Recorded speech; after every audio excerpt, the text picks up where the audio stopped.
உண்மை செய்திகள் உடனுக்குடன். இது உங்கள் மக்கள் சாணக்கியா. அதை நாம் ஏற்றுக்கொண்டுதான் ஆக வேண்டும். இங்கே நாம் செலுத்துகின்ற வரி ஜிஎஸ்டி வரி கோவை மதுரை மெட்ரோ ரயில் திட்டங்களை முடக்கியதன் காரணமாக திமுக கூட்டணி சார்பில் ஆர்ப்பாட்டம். கோவை மதுரை மெட்ரோ ரயில் திட்டங்களை முடக்கி தமிழ்நாட்டை வஞ்சிக்கும் ஒன்றிய பாஜக அரசை கண்டித்து மதச்சார்பற்ற முற்போக்கு கூட்டணிகள் கட்சிகள் சார்பில் கோவையில் தெற்கு வட்டாட்சியர் அலுவலகம் முன்பாக அனைத்து கூட்டணி கட்சியின் சார்பிலும் மாபெரும் கண்டன ஆர்ப்பாட்டம் நடைபெற்றது.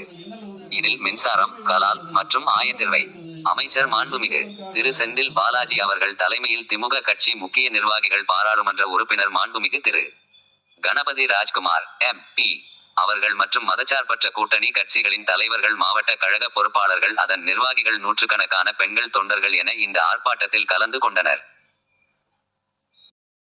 முற்போக்கு கூட்டணியினுடைய தலைவர்களை, அருமைக்குரிய பெரியவர்களை, நேற்றைய தினம் நடைபெற்ற கூட்டத்தின் காரணமாக மாலையிலே செய்து கொடுத்த பின்னர் இன்றைய தினம் திரளாக இவ்வளவு பேர் கூடியிருப்பது இன்னும் தமிழ்நாட்டில் மாண்புகளுக்கும் மரியாதை